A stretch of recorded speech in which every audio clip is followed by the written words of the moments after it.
desain rumah ini apa, Mas? Kalau style design sebenarnya kita sama Ita Studio di Japanese Modern.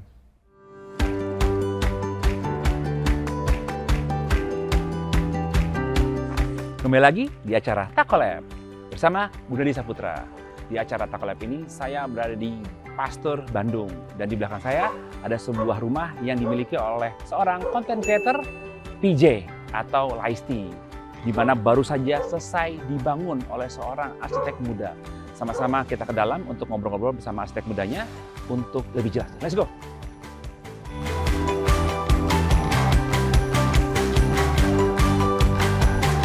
Rumah PJ. Lah, bukan Mas Niko. Ya, Apa kabar, Mas? Baik-baik. Ayo masuk. Thank you, Mas.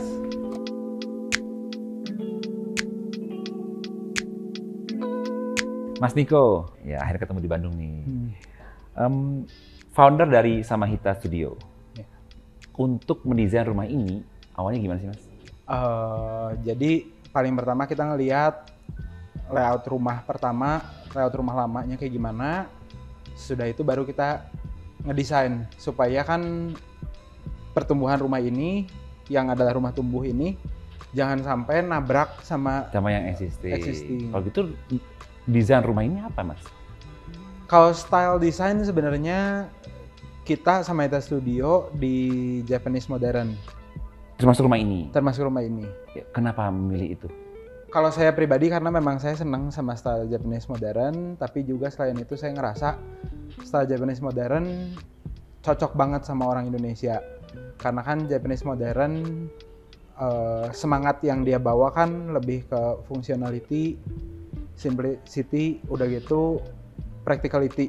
Nah, proyek-proyek apa aja sih yang sudah dikerjakan oleh Samahita Studio? Awalnya berdiri Samahita Studio, kita banyaknya proyek komersial kafe. Soalnya kan di Bandung memang banyak banget kafe bertumbuhan kan. Seiring berjalannya waktu, sekarang kita lebih banyaknya di residensial. Contohnya apa aja sih, Mas?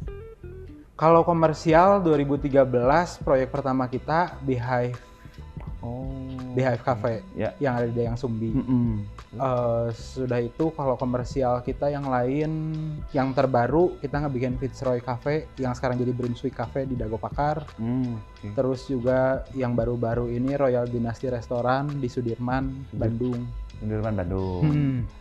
Kalau untuk residensial, daerah mana aja yang sudah dikerjakan? Residensial ada beberapa sih, kayak misalkan di Pasir Salam kita ada project juga, Singgasana ada beberapa project, di Dago Pakar ada.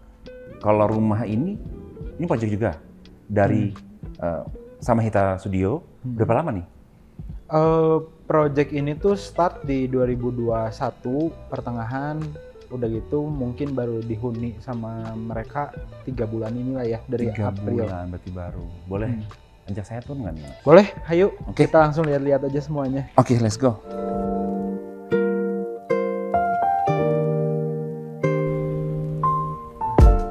Oke. Nah, ini kita masuk dari pintu utama. Pintu utama ini kita bikin pakai plat besi karena memang behavior kliennya kan dua-duanya kerja. Jadi seringkali rumah ditinggalin dalam keadaan kosong, makanya pintu kita bikin besi. Cuman karena pintu besi kan tampilannya terlalu warehouse, jadi sama kita di cover sudah plat besi, kita cover pakai multiplex dan pakai tako HPL. Jadi kan tebal pintunya sangat tebal, jatuhnya sekitar 6 cm lebih. Makanya mau nggak mau engsel kita pakai engsel pivot. Gitu. Udah gitu masuk ke ruangan ini, sebenarnya ke bagian depan sama kita dibikin sesedikit mungkin bukaan. Karena di bagian depan jalanan cukup ramai, udah gitu berisik, makanya di bagian depan kita tutup full. Semua bukaan ngandelin cahaya masuk dari bagian belakang, taman belakang. Nah, kenapa kita ngebikin tempat ini jadi satu big open space? Karena memang behavior kliennya seneng untuk hosting teman-temannya datang. Jadi kita bikin kitchen, ruang makan, sama living room jadi satu kesatuan. Jadi ceritanya nanti waktu lagi istri-istri pada masak, yang cowok-cowok bisa tetap duduk tapi semua masih connected. Dan makanannya bisa taruh sini juga ya? Iya, di sini untuk meja saji makanan, di sini meja makannya. Untuk top table kita pakai Salstone, Udah gitu di bagian kitchen semua kita pakai tako HPL, cuman kita di bagian bawah dibikin semuanya melayang supaya robot vakum semua bisa kerja sampai ke bawahnya lemari. Udah gitu di bagian sini kita bikin ada jendela kecil hanya untuk owner bisa ngelihat kalau misalnya ada yang ngebel atau ada pergerakan apa di luar dia bisa lihat. Cuman tetap concern kita supaya privacy user nggak keganggu. Bagian depan kita cuma bikin jendela satu di ujung. Kenapa warnanya, tone-nya kayunya dark? Untuk palet warna kita memang nggak mau terlalu banyak. Kan memang rumah ini juga bukan rumah yang besar. Jadi semakin banyak warna yang dipakai, rumah kita bakal kelihatan semakin berantakan. Makanya di rumah ini kita bikin semuanya warna putih, kombinasi sama kayu sebagai aksen doang, sama mostly putih sama abu. Living room? Nah, terus di sini kulkas, ini living room, kamar tidur dan ruang hobi kita simpan di bawah. Sementara di sini kita bikin jadi satu big open space dengan ceiling terbuka gede. Harapannya supaya di sini perasaan kita nggak sumpek. Karena kan nanti yang bakal ngumpul di sini mungkin nggak cuma mereka berdua, mungkin nanti sama teman-temannya semua. Nah, ini ceilingnya tinggi banget, Mas. Gimana? Fungsinya tuh gimana? Apa nih? Sebenarnya ceiling tinggi ini kita bikin untuk siap-siap juga ke satu. Nanti kan suatu saat keluarganya membesar. Jadi kita nyiapin ceiling setinggi ini supaya nanti bisa untuk kita bikin jadi mezanin di atas. Oke. Naiknya gimana? Tapi nanti kita bakal bikin naik dari sini. Ini ada opening besar ini, maksudnya apa, Mas? Kenapa nggak di depan? Ya, opening ini yang tadi saya cerita di awal, ini kita bikin kayak gini supaya kita dapat bukaan cahaya besar, tapi tetap nggak mengganggu privacy. Karena kan di sebelah situ cuman tetangga, genteng juga, jadi kita bikin jendela gede, tapi tetap nggak keganggu lah, nggak ada yang ngeliatin kita lagi ngapain di sini. Oke, jadi ada fungsinya juga ya. Ya. Ke bawah ini gimana, Mas? Nah, ke bawah sini baru tangga untuk turun ke area private. Area private, langsung aja, Mas. Ayo.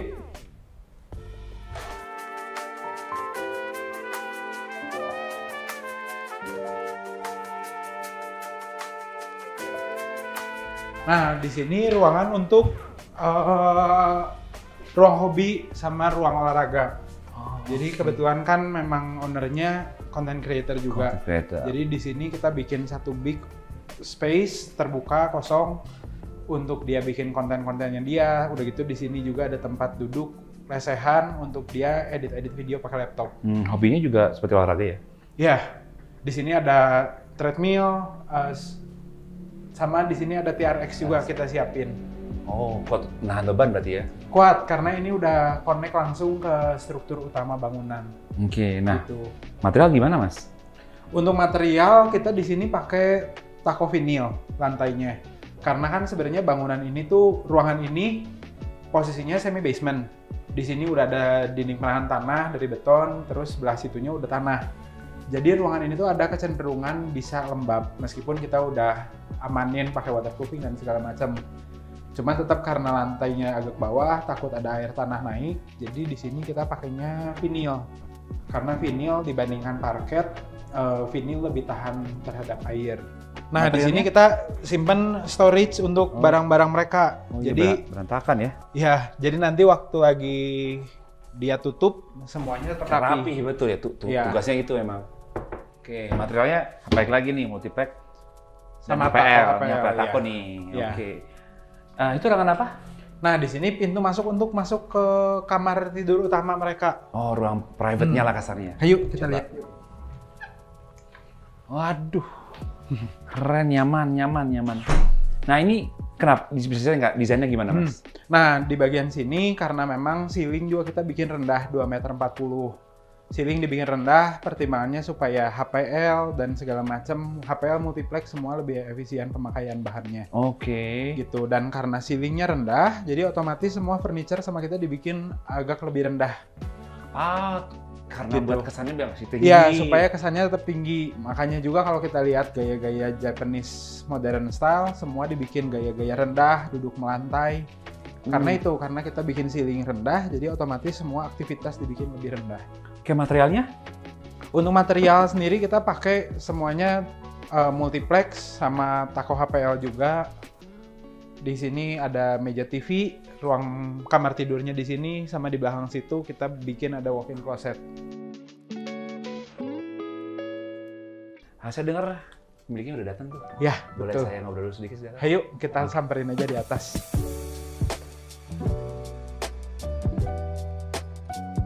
Mbak Laisti, sudah berapa lama tinggal di rumah ini? Kalau di sini tuh kayaknya baru 3 bulanan. Setelah tinggal di rumah ini, bagaimana perasaannya? Happy banget sih soalnya pertama nyaman, terus udah gitu kayak emang udah memenuhi semua kebutuhan saya dan suami. Jadi kayak happy kita punya rumah impian walaupun kecil tapi benar-benar nyaman dan benar-benar fungsional. Terakhir nih, servisnya beliau bagaimana in terms of studionya dia? Servisnya sih juara sih, karena kalau misalnya kita benar-benar nggak ada dia, itu tuh nggak ada yang apa ya. Sebenarnya tuh dia tuh yang rewel sama selama proses pembangunan rumah ini, karena kan aku tuh nggak begitu tahu kan. Misalnya lihat apa dikit yang ternyata tuh itu salah, ternyata itu kayak kurang apa sedikit tuh dia doang yang tahu. Karena aku sama suami kan emang rada kurang ya, kurang ngerti yang kayak gitu-gitu. Jadi kalau misalnya dia tuh sangat benar-benar ngebantu dari awal sampai akhirnya jadi kayak gini rapi. Jadi kita tuh benar-benar happy banget sama hasilnya gitu. Jadi dia benar-benar ngedampingin. Kalau nggak ada dia sih kita bingung banget. Jadi oke. Oke bang, mantap sekali. Ada satu pertanyaan lagi buat Mas Niko. Apa peran Mas Niko dalam dunia arsitektur, Mas?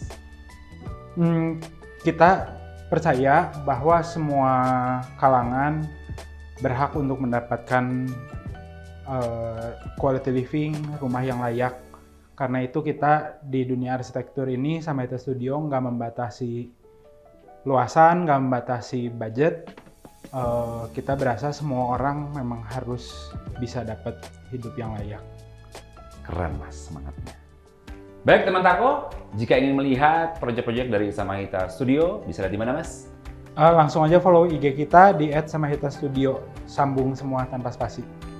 Di @samahita_studio tanpa spasi. Dan jangan lupa memfollow Instagram Tako di @tako.id, juga subscribe YouTube Tako di Tako.id untuk melihat episode Tako Lab selanjutnya. Saya Gladi Saputra dari PJ House. Saya Nikolau dari Bandung. Berbeda-beda tetapi tetap Tako, make that change.